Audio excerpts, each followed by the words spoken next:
+1 അക്കൗണ്ടൻസിയിലെ term 1-ൽ നിന്നും മിക്ക കുട്ടികളെയും കുഴപ്പിക്കുന്ന ഒരു ചോദ്യമാണ് അക്കൗണ്ടിങ് ഇക്വേഷൻസിന്റെ problem. Asset is equal to capital plus liability എന്നുള്ള ആ ഒരു സമാന വാക്യം, ആ ഒരു ഇക്വേഷൻ നമ്മൾ എന്ത് ചെയ്യണം? പ്രൂവ് ചെയ്തിരിക്കണം. അത് വലിയ ക്വസ്റ്റ്യനും ചെറിയ ക്വസ്റ്റ്യനായിട്ടും എക്സാമിന് മിക്കവാറും ചോദിക്കാറുണ്ട്. ഈവൻ ഫൈനൽ എക്സാമിന് വരെ 3-4 മാർക്കിന് വരെ ഈ ഒരു ക്വസ്റ്റ്യൻ വന്നതായിട്ട് ഒരുപാട് തവണ എന്ത് ചെയ്തിട്ടുണ്ട്? റിപ്പോർട്ട് ചെയ്തിട്ട്. സോ നമുക്ക് അത്തരത്തിലൊരു ക്വസ്റ്റ്യൻ എങ്ങനെ വളരെ എളുപ്പത്തിൽ ചെയ്യാം എന്ന് നോക്കാം.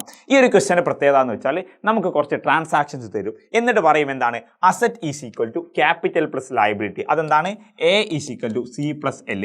ഇത് പ്രൂവ് ചെയ്യാൻ പറയും. എന്തെല്ലാം ട്രാൻസാക്ഷൻസ് നടന്നാലും ഈ ഒരു ഇക്വേഷൻ അത് അതേപോലെ നിൽക്കും, അത് ചേഞ്ച് ആവുകയില്ല. അസറ്റ് കൂടുകയാണെങ്കിൽ ഒന്നെങ്കിൽ ക്യാപിറ്റലോ അല്ലെങ്കിൽ ലയബിലിറ്റിയോ കൂടും, അസറ്റ് കുറയുകയാണെങ്കിൽ ക്യാപിറ്റലോ അല്ലെങ്കിൽ ലയബിലിറ്റിയോ കുറയും. ആ രീതിയിൽ എന്തുണ്ടാകും? ഒരു ഇക്വേറ്റഡ് ആയിട്ടുള്ള ഒരു മൂവ്മെന്റ് ഉണ്ടാകുന്നതാണ് ഈ ഒരു ഇക്വേഷൻ പറയുന്നത്. സോ നമുക്ക് നോക്കാം എന്താണ്. ഒരു ട്രാൻസാക്ഷൻ നടക്കുകയാണെങ്കിൽ ഇത് കണ്ടോ, ഇത് ഒരുപാട് ട്രാൻസാക്ഷൻ ഉണ്ട്. അതിൽ ഏത് ട്രാൻസാക്ഷൻ നടക്കുകയാണെങ്കിലും ആ ട്രാൻസാക്ഷൻസിന് മിനിമം 2 എഫക്റ്റ് ഉണ്ടാകും. ഫോർ എക്സാമ്പിൾ, നമ്മൾ ഒരാൾക്ക് സാലറി കൊടുക്കുകയാണെങ്കിൽ സാലറി നമ്മുടെ എക്സ്പെൻസ് ആണ്. എന്തായിട്ടാണ് നമ്മൾ എക്സ്പെൻഡ് ചെയ്യുന്നത്? ക്യാഷ് അല്ലേ കൊടുക്കുന്നത്. അപ്പോൾ ക്യാഷ് കൊടുക്കുന്നു, സാലറി കൊടുക്കുന്നു. സോ 2 കാര്യങ്ങൾ. നമ്മൾ ഒരു 100 രൂപയ്ക്ക് സാധനം വാങ്ങുമ്പോൾ 100 രൂപ കൊടുക്കുന്നു, നമുക്ക് 100 രൂപയുടെ സാധനം കിട്ടുന്നു, കൊടുക്കുന്നു, കിട്ടുന്നു. സോ എല്ലാ ട്രാൻസാക്ഷൻസിലും മിനിമം 2 എഫക്റ്റ് ഉണ്ടാകും. ഇനി മറ്റൊരു എഫക്റ്റ് ഞാൻ പറഞ്ഞാലോ, 2-ലധികം എഫക്റ്റ് ഉണ്ടാകും. നമ്മളെ കയ്യിൽ ഒരു 100 രൂപയുടെ പെൻ ഉണ്ടെന്ന് വിചാരിക്കാം. സോ നമ്മൾ എന്ത് ചെയ്തു? ഈ 100 രൂപയുടെ പെന്ന് 130 രൂപക്ക് വിൽക്കുന്നു. സോ നമുക്ക് എന്ത് നഷ്ടപ്പെടുന്നു? പെൻ വേർത്ത് 100 രൂപ നമ്മുടെ കയ്യിൽ നിന്ന് നഷ്ടപ്പെടുന്നു, അഥവാ പെന്ന് നമ്മുടെ കയ്യിൽ നിന്ന് കുറയുന്നു. പകരം നമ്മളിത് 130 രൂപക്കല്ലേ വെക്കുന്നത്. സോ അതിൻ്റെ ക്യാഷ് അഥവാ 130 രൂപയുടെ ക്യാഷ് നമുക്ക് കിട്ടുന്നു. ഇതോടൊപ്പം 30 രൂപ ലാഭമല്ലേ. സോ 30 റുപ്പീസ് എന്താണ്? നമ്മുടെ പ്രോഫിറ്റ് ആണ്. അപ്പോൾ ഒരു ട്രാൻസാക്ഷൻസിൽ 30 രൂപയുടെ പ്രോഫിറ്റും 130 രൂപയുടെ ക്യാഷും കിട്ടുമ്പോൾ 100 രൂപയുടെ പെന്നാണ് നമുക്ക് മിസ്സാകുന്നത്, നഷ്ടപ്പെടുന്നത്. സോ ഇത് രണ്ട് എഫക്റ്റ് അല്ല, 2-ലധികം വരെ എഫക്റ്റുകൾ എന്തെയും മിക്കവാറും വരാൻ സാധ്യതയുണ്ട്. സോ നമുക്കിത് എങ്ങനെ ചെയ്യാൻ നോക്കാം. എന്തെല്ലാം എഫക്റ്റ് ഉണ്ടെങ്കിലും ആ എഫക്റ്റിനെ 3 തരംതിരിക്കാം: അസറ്റ്, ലയബിലിറ്റി, ക്യാപിറ്റൽ. എന്താ അസറ്റ് എന്ന് പറയുന്നത്? നമ്മുടെ കയ്യിലുള്ള വസ്തുക്കൾ, പൊസഷൻസിലുള്ള വസ്തുക്കൾ, things and materials, cash, bank, pen, machinery, stock, ഇതെല്ലാം നമ്മുടെ ബിസിനസ്സിൽ നമ്മൾ ഉപയോഗിക്കുന്ന വസ്തുക്കളല്ലേ. എന്തിന്? നമ്മുടെ ബിസിനസ്സിൽ ലാഭം സൃഷ്ടിക്കാൻ, റവന്യൂ നേടാൻ വേണ്ടി നമ്മൾ ഉപയോഗിക്കുന്ന വസ്തുക്കളാണ്. ഇതൊക്കെ അസറ്റുകളാണ്. ഈ അസറ്റിൽ ഒരു കാര്യം കൂടി ഉൾപ്പെടും. എന്താണ്? നമുക്ക് ആരെങ്കിലും പൈസ തരാനുണ്ടെങ്കിൽ അതും എന്താണ്? അസറ്റാണ്. ഇപ്പോൾ ഫോർ എക്സാമ്പിൾ അനിൽ എന്ന് പറയുന്ന ഒരാൾ നമുക്കൊരു 5000 രൂപ തരാനുണ്ട്, കടം ഇങ്ങോട്ട് തരാനാണെങ്കിൽ അയാൾ നമ്മുടെ അസറ്റാണ്, ഡെപ്റ്റർ എന്നാണ് അയാളെ വിളിക്കുക. നമ്മുടെ കയ്യിൽ നിന്ന് ഒരാൾ സാധനം വാങ്ങിപ്പോയി, കുറച്ച് സാധനങ്ങൾ അയാൾ പർച്ചേസ് ചെയ്ത് പോയി. സോ നമ്മൾ സെയിൽ നടത്തിയതാണല്ലേ, അയാൾ പൈസ തന്നില്ല, അയാൾ പിന്നീട് പൈസ തരാമെന്നാണ് പറഞ്ഞത്. സോ അയാൾ നമുക്ക് ഇങ്ങോട്ട് പൈസ തരാനുണ്ടല്ലോ. So he's also a debtor and debtor is an asset. അപ്പം അതൊക്കെ അസറ്റിൽ പെടും. അപ്പോൾ ലയബിലിറ്റി എന്ന് പറഞ്ഞാൽ എന്താ? നമ്മുടെ ബാധ്യത. ബാങ്ക് ലോൺ, നമ്മൾ കടത്തിന് സാധനം വാങ്ങിയിട്ടുണ്ടെങ്കിൽ ആ പൈസ തിരിച്ചു കൊടുക്കണ്ടേ? നമ്മൾ പൈസ കടം വാങ്ങിയിട്ടുണ്ടെങ്കിൽ അതും തിരിച്ചു കൊടുക്കണ്ടേ? അതൊക്കെ എന്താണ്? നമ്മുടെ ലയബിലിറ്റികളാണ് കേട്ടോ. സോ അത് ലയബിലിറ്റിയിൽ പെടും. ലയബിലിറ്റി വളരെ സിമ്പിളാണ്. ക്യാപിറ്റൽ, ഓണർ ബിസിനസ്സിൽ കൊണ്ടുവന്ന പൈസക്കാണ് ക്യാപിറ്റൽ എന്ന് പറയുക. ഓണർ ബിസിനസ്സിലേക്ക് എന്തെങ്കിലും പൈസ കൊണ്ടുവന്നാൽ അത് ക്യാപിറ്റലാണ്. എന്തെങ്കിലും ലാഭം കിട്ടിയാൽ, ബിസിനസ്സിൽ ലാഭം കിട്ടിയാൽ അതും ക്യാപിറ്റലാണ്. നഷ്ടം കിട്ടിയാലോ അത് ക്യാപിറ്റലിൽ നിന്ന് കുറയുക ചെയ്യുക. ബിസിനസ്സിൽ നിന്നും ഓണർ പൈസ എടുക്കുകയാണെങ്കിൽ അത് ക്യാപിറ്റലിൽ നിന്ന് കുറയും. ഡ്രോയിങ്സ് ആണെന്നാണ് പറയുക. സിമ്പിൾ അല്ലേ? സോ നമുക്ക് നോക്കാം. ഈ 3 കൂടി കൂട്ടുമ്പോൾ നമ്മൾ എങ്ങനെ ഇക്വേറ്റ് ചെയ്യുക? Asset is equal to capital plus liability ആണ്. സോ നമുക്ക് ഇതുമായി ബന്ധപ്പെട്ട ഒരു ക്വസ്റ്റ്യൻ ചെയ്ത് നോക്കാം. എന്താ? Started business with cash. Business start ചെയ്തു, ക്യാഷ് വെച്ചിട്ടാണ് സ്റ്റാർട്ട് ചെയ്തിട്ടുള്ളത്. സോ നമ്മൾ ഇത് എങ്ങനെ ചെയ്യാം? ആദ്യം നമ്മളൊരു സീരിയൽ നമ്പർ കൊടുക്കാം, ഇനി ഒരു പർട്ടിക്കുലർ കോളം കൊടുക്കാം. എന്താ? ഈ ഒരു എന്ത് തരം ട്രാൻസാക്ഷൻ ആണ് ചെയ്തത്? അപ്പോൾ സ്റ്റാർട്ടഡ് ബിസിനസ് വിത്ത് ക്യാഷ് നമുക്ക് എഴുതാം. പക്ഷേ ഇവിടെ സ്പേസ് കുറവാണ്. നിങ്ങൾ ടെക്സ്റ്റ് നോട്ട്ബുക്കിൽ എഴുതുമ്പോൾ എന്ത് ചെയ്യാം? നമുക്കിവിടെ വലുതാക്കി എഴുതേണ്ടതുള്ളത് കൊണ്ട് നമ്മൾ എന്ത് ചെയ്യും? ജസ്റ്റ് സീരിയൽ നമ്പറാണ് കൊടുക്കുന്നത്. First transaction number 1. സോ ഇത് 1, ഇത് സീരിയൽ നമ്പർ. ഇനി എന്ത് ചെയ്യണം?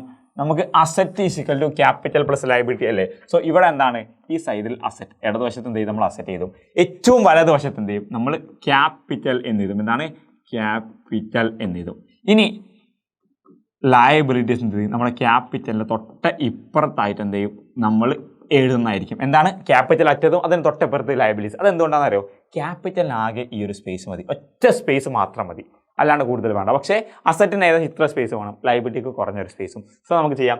സ്റ്റാർട്ടഡ് ബിസിനസ് വിത്ത് ക്യാഷ് എന്ന് പറയുമ്പോൾ എന്താ? ക്യാഷ് കൊണ്ടുവന്നു. സോ ബിസിനസ്സിൽ ക്യാഷ് കൂടിയില്ലേ. സോ ഫസ്റ്റ് വൺ എന്താണ്? ക്യാഷ് കൂടി. എത്രയാണ്? 10,000 റുപ്പീസ്. സോ 1000 രൂപ എന്ത് ചെയ്തു? സോറി, 1000 അല്ല, 10,000 റുപ്പീസ് ആണ് കേട്ടോ. ഒരു 0 കുറഞ്ഞു പോയിട്ടുണ്ട്. So started business with cash 10,000 rupees. So ഈ 1 ഇവിടെ അല്ലേ വരിക, 1 ഇവിടെയാണ് വരിക. സോ 10,000 rupees എന്ത് ചെയ്തു, ബിസിനസ് സ്റ്റാർട്ട് ചെയ്തു. ഇനി ഈ ക്യാഷ് ബിസിനസ്സിലേക്ക് ആരാ കൊണ്ടുവന്നത്? ബാങ്കിൽ നിന്ന് ലോൺ എടുത്താണോ? അല്ല, ഇത് ഓണർ, ബിസിനസ്സിൻ്റെ ഓണർ കൊണ്ടുവന്നതല്ലേ. സോ ഓണർ ബിസിനസ്സിലേക്ക് പൈസ കൊണ്ടുവന്നാൽ ഇറ്റ് ഈസ് കോൾഡ് ക്യാപിറ്റൽ. അപ്പോൾ ലയബിലിറ്റി ഒന്നുമില്ല, ക്യാപിറ്റൽ ഒരു 10,000 കൂടി. സോ ക്യാപിറ്റൽ 10,000 കൂടി. ആ ക്യാപിറ്റൽ എന്തായിട്ടാണ് വന്നത്? ക്യാഷ് ആയിട്ടാണ്. ക്യാഷ് എങ്ങനെ വന്നത്? ക്യാപിറ്റൽ ആയിട്ടാണ് വന്നത്. ക്യാപിറ്റൽ എങ്ങനെ വന്നത്? ക്യാഷ് വന്നുകൊണ്ടാണ് ക്യാപിറ്റൽ ആയിട്ടുള്ളത്. സിമ്പിൾ, അത്രയേ ഉള്ളൂ. അപ്പോൾ ഒരു ട്രാൻസാക്ഷൻസിൽ 2 എഫക്റ്റ് ആയി. നോക്ക്, asset is equal to liability 0, capital 10,000. രണ്ട് സൈഡ് ഈക്വൽ അല്ലേ? രണ്ട് സൈഡും 10,000 ആണ്. രണ്ടാമത്തെ ട്രാൻസാക്ഷൻ എന്താണ്? Deposit into bank. So deposit into bank എന്ന് പറയുമ്പം ബാങ്കിൽ പൈസ ഡെപ്പോസിറ്റ് ചെയ്തു. അഥവാ നമ്മുടെ കയ്യിൽ 10,000 rupees ഉണ്ട്. ഈ ക്യാഷ് എടുത്തിട്ട് ബാങ്കിൽ കൊണ്ടുപോയിട്ടു. അപ്പം നമ്മുടെ ക്യാഷ് നിന്ന് 3,000 രൂപ കുറയൂലേ. സോ കുറയുമ്പോൾ നമ്മൾ ബ്രാക്കറ്റിലിടുക. സോ അത് മൈനസ് ആണ്. സോ എന്താണ്? പ്ലസ്. നമ്മുടെ കയ്യിൽ എന്തോ ബാങ്കിലേക്ക് ഈ രണ്ടാമത്തെ ട്രാൻസാക്ഷനിൽ ബാങ്കിൽ ഒരു 3,000 രൂപ എത്തിയില്ലേ. സോ 3,000 രൂപ ബാങ്കിലേക്ക് എത്തുകയും ചെയ്തു. സോ ഫസ്റ്റത്തെ ട്രാൻസാക്ഷൻ കഴിഞ്ഞാൽ നമ്മളൊന്നും ചെയ്യേണ്ട. പക്ഷേ രണ്ടാമത്തെ ട്രാൻസാക്ഷൻ മുതൽ ഓരോ ട്രാൻസാക്ഷൻ കഴിയുമ്പോൾ നമ്മൾ എന്ത് ചെയ്യണം? ന്യൂ ഇക്വേഷൻ പ്രിപ്പയർ ചെയ്യണം. ഇപ്പോൾ എത്ര? നമ്മുടെ കയ്യിൽ ഇപ്പം 7,000 രൂപ ക്യാഷ് ഉണ്ട്. കാരണം 10,000 ഉണ്ടായിരുന്നു, അതിൽ 3,000 നമ്മൾ എന്ത് ചെയ്തു? ബാങ്കിലിട്ടു. ബാങ്കിൽ 3,000 രൂപയുണ്ട്, ശരിയല്ലേ? ബാങ്കിൽ എത്രയുണ്ട്? 3,000 രൂപയുണ്ട്. ബാങ്കിൽ എത്ര? 3,000 രൂപയുണ്ട്. സോ അതും എന്താണ്? സെറ്റാണ്. ഇനി ഇവിടെ എന്തെങ്കിലും മാറ്റമുണ്ടോ? ഇവിടെ ഒരു മാറ്റവും ഇല്ല. ലയബിലിറ്റി എന്തെങ്കിലും മാറ്റമുണ്ടോ? ഇല്ല. സോ ലയബിലിറ്റി 0, ക്യാപിറ്റൽ 10,000 തന്നെ. നോക്കണം, ഇപ്പുറവും 10,000, ഇപ്പുറത്ത് രണ്ടും കൂടി കൂട്ടുമ്പോഴും 10,000. സിമ്പിളാണ്. സോ ഇനി നമ്മൾ എന്ത് ചെയ്യാം? മൂന്നാമത്തെ ട്രാൻസാക്ഷൻ എന്താണ്? Purchased goods 4,000. 4,000 ഗുഡ്സ് വാങ്ങിയില്ല 4,000 രൂപക്ക്. അഥവാ ഇത് ക്യാഷ് ആണോ ക്രെഡിറ്റ് പർച്ചേസ് ആണോ? പ്രത്യേകിച്ചൊന്നും പറയുന്നില്ലെങ്കിൽ അതിനർത്ഥം എന്താ? അത് ക്യാഷ് ആയിട്ടുള്ള പർച്ചേസ് ആണ്. So purchased goods 4,000. അപ്പം പർച്ചേസ് ചെയ്യുമ്പം എത്ര? 4,000 രൂപക്കാണ്. സോ നമ്മുടെ കയ്യിൽ നിന്ന് പിന്നെയും 4,000 രൂപ പോയി. എന്താ പോയത്? ക്യാഷ് പോയി. ഈ ക്യാഷ് പോയപ്പോൾ എന്ത് വന്നു? ഗുഡ്സിലെ. സോ ഗുഡ്സ് വന്നു. ഗുഡ്സ് എത്ര? 4,000 രൂപക്ക്. സോ 4,000 rupees ഗുഡ്സ് വന്നു. ഇവിടെ ലയബിലിറ്റീസിൽ മാറ്റമില്ല, ക്യാപിറ്റലിനും മാറ്റമില്ല. സോ നമുക്ക് എന്ത് ചെയ്യും? മൂന്നാമത്തെ ട്രാൻസാക്ഷൻ കഴിയുമ്പോൾ നമ്മൾ എന്ത് ചെയ്യണം? ന്യൂ ഇക്വേഷൻ പ്രിപ്പയർ ചെയ്യണം. ന്യൂ ഇക്വേഷൻ പ്രകാരം 7,000 ക്യാഷ് ഉള്ളതിൽ 4,000 പോയാൽ ബാക്കി 3,000 രൂപയുടെ ക്യാഷ് ഉണ്ടാക്കും. ദെൻ ഇവിടെ ബാങ്ക് 3,000 തന്നെ, അതിൽ എന്തില്ല? മാറ്റങ്ങളില്ല. ദെൻ ഗുഡ്സ് എത്രയാണ്? 4,000 തന്നെ, അതിലെന്തില്ല? പുതുതായിട്ട് അഥവാ പുതുതായി 4,000 വന്നതാണ്. സോ നോക്കാം. സോറി ഇവിടെ വീണ്ടും നമ്മൾ എന്തിനാ? ഇവിടെ ബ്രാക്കറ്റ് ഉണ്ടല്ലോ, ഇവിടെ ബ്രാക്കറ്റ് ഇടേണ്ട ആവശ്യമില്ല കേട്ടോ. പിന്നെ എന്താണ്? ഇപ്പുറത്ത് എന്താ? സെയിം. ഇവിടെ ഒരു മാറ്റവും ഇല്ല. ക്യാപിറ്റൽ 10,000 തന്നെയാണ്, ലയബിലിറ്റി 0 തന്നെയാണ് കേട്ടോ. Then goods sold worth 2,000 for 5,000. 2,500 രൂപ വിലയുള്ള ഗുഡ്സ് നമ്മൾ 5,000 രൂപക്ക് വിറ്റു. അപ്പം വിൽക്കുമ്പോൾ ക്യാഷ് കിട്ടൂലേ? സാധനം 5,000 രൂപക്ക് നമ്മൾ വിൽക്കുമ്പോൾ എന്ത് ചെയ്യും? 5,000 രൂപ ക്യാഷ് കിട്ടും. സോ നമ്മൾ എന്ത് ചെയ്യണം? ക്യാഷിൽ എന്ത് ചെയ്യും? നാലാമത്തെ ട്രാൻസാക്ഷനിൽ ക്യാഷിൽ 4,000 അല്ല 5,000 രൂപ കൂടും. സോ 5,000 rupees കൂടും. ഇത് എങ്ങനെയാണ് കൂടുന്നത്? 2,500 രൂപേൻ്റെ ഗുഡ്സ് വിൽക്കുമ്പോഴാണ്. സോ ഈ ഗുഡ്സ് എന്ത് പറയും? 2,500. 4,000 ഗുഡ്സ് അല്ലേ വാങ്ങിയത്, അതിൽ 2,500 ഗുഡ്സ് നമ്മൾ എന്ത് ചെയ്തു?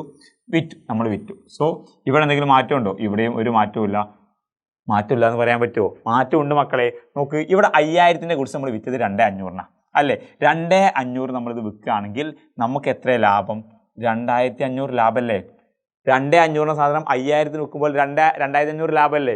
ഇരട്ടി ലാഭത്തിന് നമ്മൾ വിറ്റത് അല്ലേ? അപ്പോൾ 2,500 നമ്മൾ എന്ത് ചെയ്തു? വിൽക്കുമ്പോൾ 2,500 ലാഭം. ഈ ലാഭം ആർക്കുള്ളതാ? ബിസിനസിൻ്റെ ഓണർക്കുള്ളതാണ്. സോ ഓണർക്ക് 2,500 എന്ത് ചെയ്യും? കൂടും. ഇപ്പം നോക്കാം, 8,000 ക്യാഷ് നമ്മുടെ കയ്യിൽ 8,000 രൂപയുണ്ട്. ഇപ്പുറം 3,000 രൂപയുണ്ട്. ഇപ്പുറം എത്ര? സ്റ്റോക്ക് കുറയുമ്പോൾ ബാക്കി 1,500 രൂപയുണ്ട്. ഇപ്പുറം എത്ര? ലയബിലിറ്റി 0 ആണ്. ക്യാപിറ്റൽ എത്ര? 12,500. ഇപ്പുറം 12,500. ഇപ്പുറം നോക്കി 8, 11, 12,500. രണ്ട് സൈഡും 12,500 അല്ലേ? ഇനി നമുക്ക് എന്ത് ചെയ്യാം? അഞ്ചാമത്തെ ട്രാൻസാക്ഷൻ നോക്കാം. എന്താ അഞ്ചാമത്തെ transaction? Paid salary by cheque 500. എന്ത് ചെയ്തു? സാലറി കൊടുത്തു. സോ സാലറി കൊടുക്കുമ്പോൾ എങ്ങനെയാണ്? ചെക്ക് മുഖേന കൊടുത്തുള്ളത്. അപ്പോൾ ക്യാഷ് ആണോ പോയത്? അല്ല. ചെക്ക് എന്ന് പറയുമ്പോൾ എന്താ? ബാങ്കിൽ നിന്ന് എത്ര? 500 രൂപ കുറയും. സോ ബാങ്കിൽ നിന്ന് 500 രൂപ കുറഞ്ഞു. പിന്നെ ഇവിടെ എന്താ? ഇവിടെ ഒന്നുമില്ല. ഇനി ഈ സാലറി കൊടുക്കുമ്പോൾ ചിലവല്ലേ? ചിലവ് എന്ന് പറയുമ്പോൾ നഷ്ടമല്ലേ? നഷ്ടം ആരാ സഹിക്കേണ്ടത്? ഓണർ സഹിക്കണം. സോ ഓണർ എന്ത് ചെയ്തു? 500 രൂപ എന്ത് ചെയ്യണം? ഓണർ കയ്യിൽ നിന്ന് പോയി. സോ നോക്ക്, പോയോ? ഇവിടെ നിന്ന് അങ്ങോട്ടേക്ക് നമുക്ക് വരയ്ക്കാം. അവിടെ സേഫ് അല്ല. സോ ഇവിടെ ഇനി 12,000 രൂപ എന്തുണ്ടാവുള്ളൂ? നമ്മുടെ ഓണറെ കയ്യിലുണ്ടാവുകയുള്ളൂ. സെറ്റല്ലേ? സോ 12,000. ഓക്കെ, 12,000 രൂപ കേട്ടോ. Capital 12,000, liability 0. അതുപോലെ തന്നെ ഗുഡ്സ് എത്രയാണ്? 1,500 തന്നെയാണ്. ദെൻ ബാങ്കിൽ ഇപ്പം 2,500 ഉണ്ടാവുള്ളൂ, കാരണം 500 രൂപ കുറഞ്ഞു. ക്യാഷ് 8000 തന്നെ. ഇനി അടുത്ത ട്രാൻസാക്ഷൻ ആറാമത്തെ എന്താണ്? ഇൻട്രസ്റ്റ് റിസീവ്ഡ് അല്ലേ? Interest received 200. സോ ക്യാഷ് ആയിട്ടാണ് കിട്ടുക? അല്ല, ബാങ്കിലേക്കാണ് ഈ 200 കിട്ടുന്നത് അല്ലേ? സോ ബാങ്കിലേക്ക് വരും. ഇനി ഈ ഇൻട്രസ്റ്റ് കിട്ടുമ്പോൾ അതെന്താണ്? ലാഭമാണ് അല്ലേ? സോ ലാഭം ഇവിടെ വരണം, 200 ആയിട്ടുള്ള ഓണർക്ക് കിട്ടും. സോ പ്രോഫിറ്റ് ആർക്ക് കിട്ടി? ഓണർക്ക് കിട്ടും. 8000 ക്യാഷ് അത് അവിടെ തന്നെ കിടക്കും. അതുപോലെ തന്നെ ഇവിടെ 2700 ആകും. ഇവിടെ 1500 തന്നെ, മാറ്റമൊന്നുമില്ല. പിന്നെ ലയബിലിറ്റീസ് 0 തന്നെ, ഇവിടെ 12200 ആകും. ആകല്ലേ? ഇപ്പം നോക്കി, ഇപ്പുറം 12200, ഇപ്പുറത്തും 12200 തന്നെയാണ്. ഇനി മറ്റൊരു ക്വസ്റ്റ്യൻ കൂടി ഞാൻ എക്സ്ട്രാ പറഞ്ഞുതരാം. എന്താണ്?